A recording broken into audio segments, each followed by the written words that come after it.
जिस चिट्ठी का राज इतने सालों से छिपा हुआ था, अनिरुद्ध ने छिपा के रखा था, वो अब अनिरुद्ध ने पेश कर दिए झनक की माँ की चिट्ठी। अपनी माँ की चिट्ठी पढ़ के झनक जो हो गई इमोशनल। चिट्ठी दिखाकर भी झनक नहीं जीत पाएगी यह केस। जी हाँ दोस्तों, हम बात कर रहे हैं स्टार प्लस के शो झनक की। तो दोस्तों, आगे बढ़ने से पहले आप इस चैनल पर नए हैं तो इसे सब्सक्राइब कर दीजिए, साथ ही बेल आइकन को दबाना ना भूले।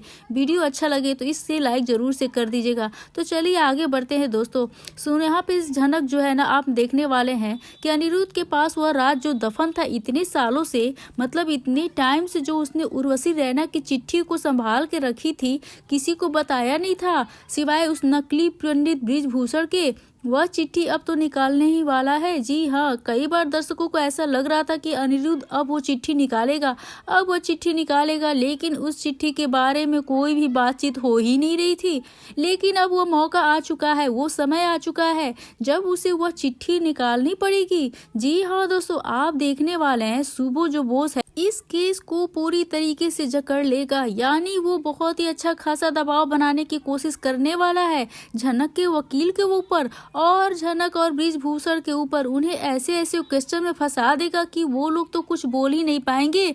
वो लोग तो जितने भी सबूत पेश कर रहे होंगे उसे झूठा साबित कर देगा, यानी बहुत कुछ उनके साथ होने वाले हैं, अत्याचार करने वाले हैं ये सब उनके ऊपर। क्या आप यहाँ पे देखेंगे, अनिरुद्ध से ये बर्दाश्त नहीं होता, उसने वैसा सोचा ही नहीं था। मुझे चिट्ठी दिखानी पड़ेगी। लेकिन बृजभूषण और झनक को हारता हुआ देख, उनको बेबस देख अनिरुद्ध ने यह जो ठान लिया है कि मैं झनक के साथ क्यों हूँ, मैं उसे केस जरूर जिताऊंगा। मतलब मुझसे जितनी कोशिश हो पाएगी, जितनी उसकी सहायता मैं कर सकूं, मैं एंड तक करूंगा। झनक नूतन तो इसलिए बनी थी क्योंकि वो अपनी माँ को इंसाफ दिलाना चाहती थी, वो अपने पिता को इंसाफ दिलाना चाहती थी। अब मैं उसकी इस लड़ाई में साथ देना चाहता हूँ, यानी अब जो मेरे पास इसकी माँ की चिट्ठी है ना, अब मैं निकाल के दूंगा। अब दिखाने वाले हैं यहाँ पे, जब अनिरुद्ध को पूछताछ के लिए बुलाया जाता है कटघरे में, तो यहाँ पे वो सबको ये बताने वाला है कि मेरे पास एक ऐसा प्रूफ है जिसे आप लोग देख के शॉक हो जाएंगे। मेरे पास उर्वशी रैना की चिट्ठी है।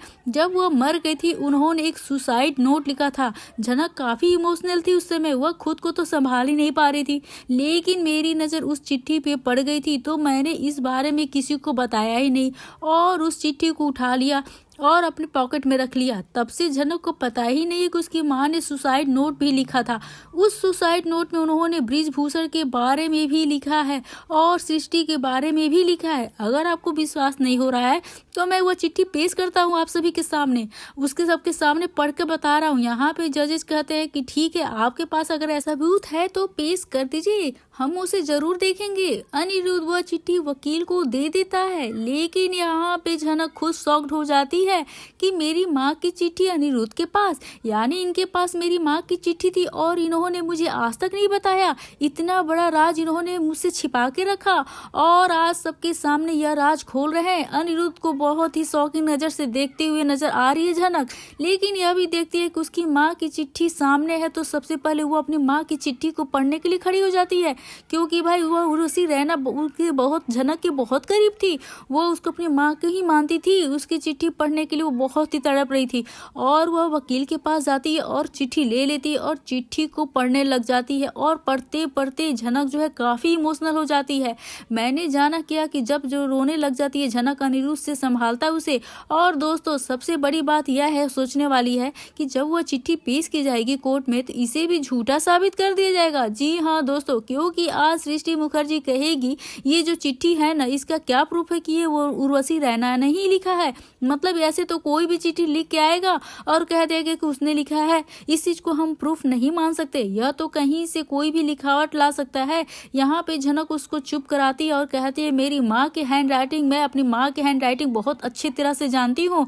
सृष्टि फिर यहाँ पे कहने वाली है, अच्छा ये तुम्हारी माँ की हैंड राइटिंग है तो हैंड राइटिंग भी तो कॉपी किया जा सकता है ना। ये मेरे खिलाफ साजिश रच रहे हो तुम लोगों ने किसी और से चिट्ठी लिखवा ली और अब मनगढ़ंत कहानियां बना रहे हो। तो कुछ दोस्तों ऐसा ही होने वाला है। नमस्कार दोस्तों, आप सभी का स्वागत है मेरे YouTube चैनल पे। आपके अपने पसंदीदा शो झनक से जुड़ी एक बहुत ही बड़ी अपडेट के साथ मैं आ गई हूँ, जहाँ पे झनक जो वो चिट्ठी इतने रात से दफन था वो अब सामने आ चुका है सभी के सामने।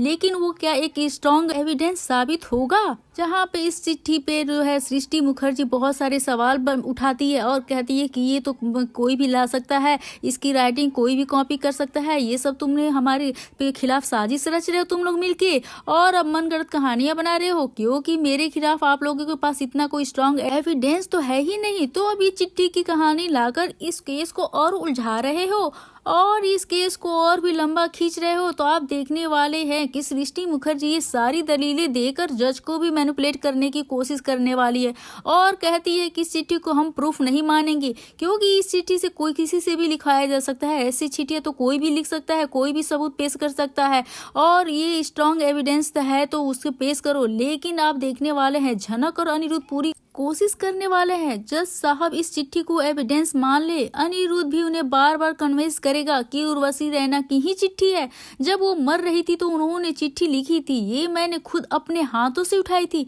मेरा विश्वास कीजिए मैं झूठ नहीं बोल रहा हूँ। लेकिन दोस्तों सृष्टि की चाल के आगे कोई कैसे टिक सकता है। अब यहाँ पे यह चिट्ठी अब सबूत में नहीं काउंट होगी और यह लोग केस हारते हुए नजर आने वाले हैं और वहाँ सुबू तो एक अलग ही ट्रैक पर चलता हुआ नजर आने वाला है।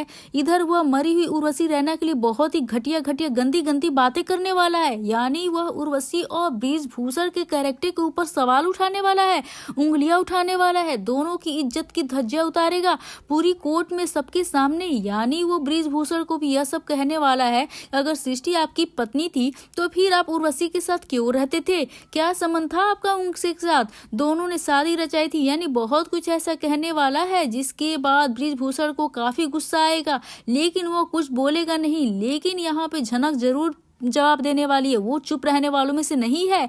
आप जो कुछ भी कह रहे हैं ना सब झूठ है, मेरी माँ ऐसी औरत नहीं है और मेरी माँ बहुत ही अच्छी है, आप कभी समझ ही नहीं सकते वो कितनी अच्छी औरत थी। और ये आपने जितने भी घटिया शब्द इस्तेमाल किए ना मेरी माँ के लिए वो सारे के सारे गुण तो सृष्टि मुखर्जी से मिलते हैं। सृष्टि मुखर्जी थी घटिया औरत, मेरी माँ नहीं थी। इधर बृजभूषण भी कहेंगे देखिए आप जो कुछ भी कह रहे हैं आपके पास क्या प्रूफ है, अगर कोई प्रूफ है तो दिखाइए, साबित करिए, दिखाइए तो हम मानेंगे। दोस्तों सुबो यहाँ पे इतना बड़ा वकील है, जो कुछ कह रहा है तो यानी सबूत तो होगा उसके पास। ऐसा कौन सा सबूत उसके हाथ लग गया है जिसकी वजह से वो सृष्टि मुखर्जी का केस काफी स्ट्रांग होता हुआ नजर आने वाला है। और साथ ही साथ दोस्तों यहाँ पे चालाक सुबो जो है बृजभूषण को भी भुला देगा, वहां पे बृजभूषण को भी बुलाने वाला है कटघरे में पूछताछ के लिए। फिर यहाँ पे वो बृजभूषण से कई सारे सबूत की डिमांड करने वाला है, आप साबित करके दिखाइए कि आप ही असली पंडित बृजभूषण है। यानी पंडित बृजभूषण यहाँ इंसाफ के लिए खड़ा था, यानी वह यह साबित करना चाहता कि सृष्टि मुखर्जी से उसकी शादी हुई है।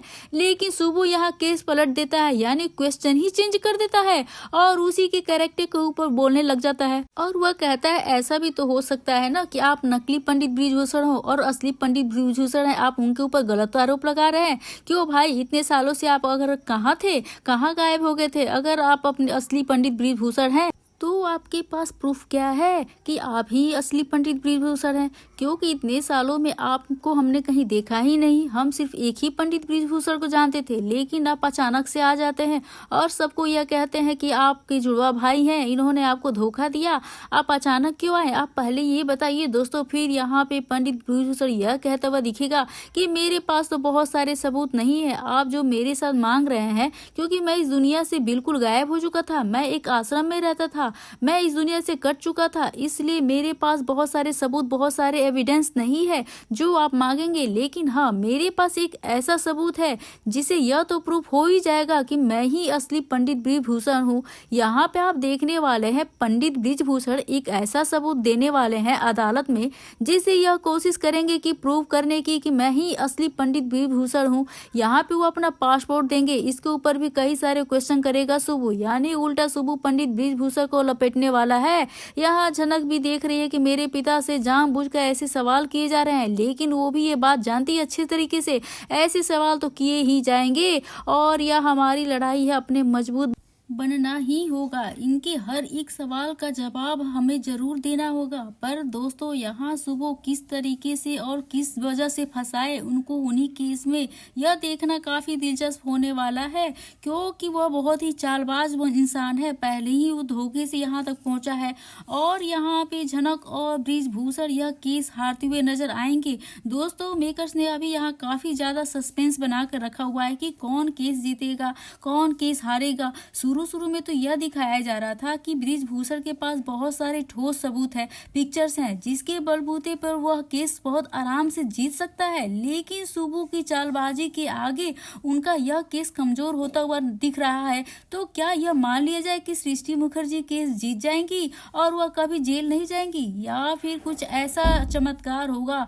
कुछ ऐसा होगा कि झनक रैना यह केस जीत जाएंगी और पहुंचा देगी सृष्टि मुखर्जी को जेल। तो दोस्तों क्या होगा क्या नहीं, काफी ज्यादा सस्पेंस बना हुआ है। यहाँ पे इन सभी बातों का खुलासा एक एक करके आने वाले एपिसोड से तो क्लियर हो ही जाएगा। लेकिन हम आपको बता देते हैं, अभी यह कोर्ट का जो ट्रैक है ना, अभी काफी लंबा चलने वाला है। अभी इतनी आसानी से तो कुछ भी रिवील नहीं होगा। लेकिन यहाँ पे अनिरुद्ध तो अपनी पूरी कोशिश कर रहा है झनक को यह केस जितवा सके। लेकिन उसने इस चिट्ठी के माध्यम से तो उसे केस जितवाना चाहता था, लेकिन यहाँ पे जज जो है उस चिट्ठी को एक्सेप्ट ही नहीं कर पा रहे हैं। और यहाँ पे किस तरीके से वो झनक की मदद करेगा और कौन कौन से सबूत वो इकट्ठा करेगा झनक के लिए, यह देखना काफी दिलचस्प होने वाला है दोस्तों। अब मेकर्स ने झनक अनिरुद्ध को मिलवाया है, तो यहाँ पे अनिरुद्ध अपनी जीवन जी जान लगा देगा उसको जिताने के लिए। अनिरुद्ध की इस मदद से क्या झनक यह केस जीत पाएगी, यह देखना तो काफी इंटरेस्टिंग होने वाला है दोस्तों। दोस्तों यहाँ आपकी क्या राय है, आप हमें अपने कमेंट में जरूर से बताइएगा। वीडियो अच्छी लगी तो बेशक वीडियो को लाइक करें, शेयर करें और सब्सक्राइब करना बिल्कुल ना भूले दोस्तों। तो मिलते हैं नए अपडेट के साथ, तब तक के लिए आप बने रहिए हमारे साथ अगले अपडेट के लिए। तब तक के लिए बाय बाय।